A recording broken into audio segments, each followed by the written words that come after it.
Hi, it's Annie. Welcome to my channel, Annie Freedo.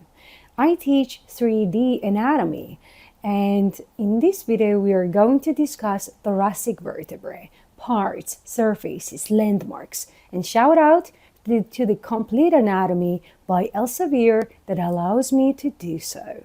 Let's jump into the video. Let me start talking about thoracic vertebrae with the logic that we have 12 pairs of ribs. 12 sets of ribs are connected to 12 thoracic vertebrae.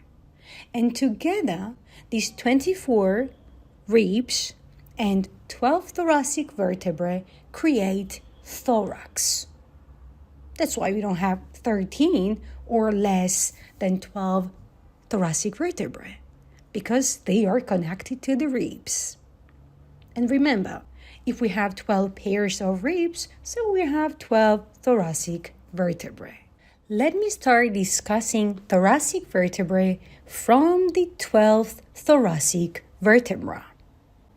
In terms of the parts, thoracic vertebra is quite typical because it has a body, quite large body. It has two pedicles on each side, which is connected to the transverse processes compared to the lumbar processes that's quite small, right? And then we have two laminae, which continues into a spinous process. Superiorly, we are having two articular processes, and inferiorly, we are having two inferior articular processes. And between the body and pedicle and laminae, basically the arch of vertebra, we are having here vertebral foramen. In terms of the surfaces, thoracic vertebra is also a typical one because it has an arch, vertebral arch, that can be observable. Vertebral arch is basically a connection of pedicles and laminae. Superiorly, we are having superior intervertebral surface and superior annular epiphysis, as well as inferiorly, we have inferior intervertebral surface and inferior annular epiphysis. Now, landmarks are also typical until I reach the uniqueness of the thoracic vertebra. Before that, let me show you superior vertebral notches, superior vertebral notches on a pedicle.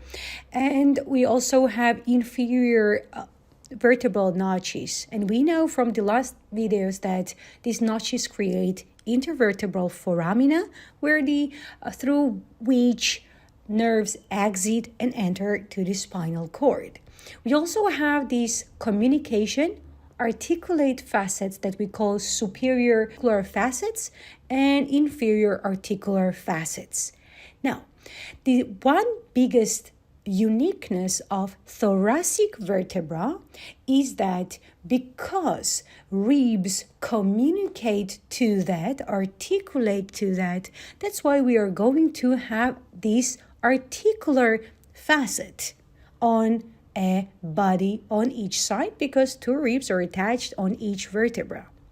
Now, this surface that articulates, communicates with a rib, we are going to call that a costal facet.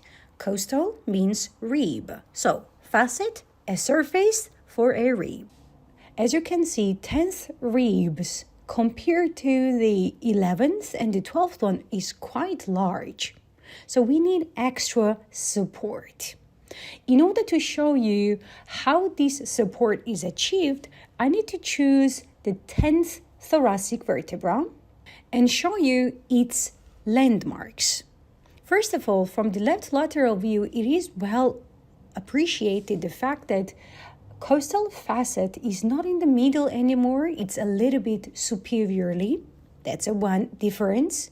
And also on the transverse processes, we are having extra facets for the ribs. And that facet is actually called transverse costal facet. Now let me show you how ribs communicate with the transverse processes. Isolate 2/10 ribs and the 10th vertebra. And you are going to see that this 10th rib is communicating with the body a little bit superiorly. And also this 10th rib is also communicating to the transverse process.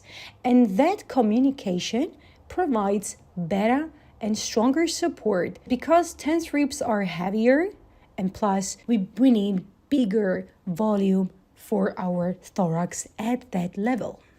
So this is our 10th thoracic vertebra.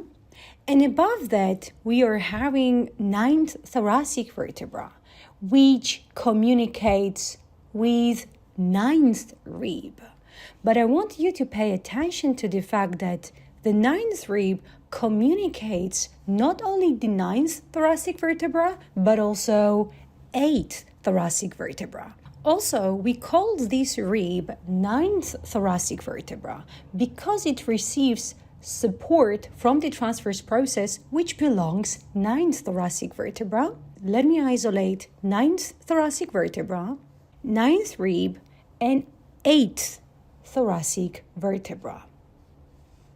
Yes, it is the 9th rib communicates with the 9th thoracic vertebra as well as 8th thoracic vertebra. But we call this rib 9th because it receives major support from the transverse process that belongs 9th thoracic vertebra. Is that clear? So far, we have discussed thoracic vertebrae, which are 12, 11, 10th, 9th, and from the now on, what we are going to have is the similarities that we discussed with the 9th one, such as 8th thoracic vertebra communicates with the 9th rib as well as 8th rib. Similarly, the 7th thoracic vertebra communicates with the 8th rib as well as 7th rib. Plus, additionally, obviously, we don't forget the transverse processes that the ribs communicate with. The 6th one communicates with the 7, 6, and here we have 5th thoracic vertebra, which communicates with 6th rib as well as 5th rib. We have here 4th thoracic vertebra, which communicates with the 5th as well as 4th rib. 3rd thoracic vertebra, which communicates with the 4th rib as well as the 3rd rib. And we are having here 2nd thoracic vertebra. Let me remove the clavicle here. So here we have 2nd thoracic vertebra that communicates with the 3rd and the 2nd rib.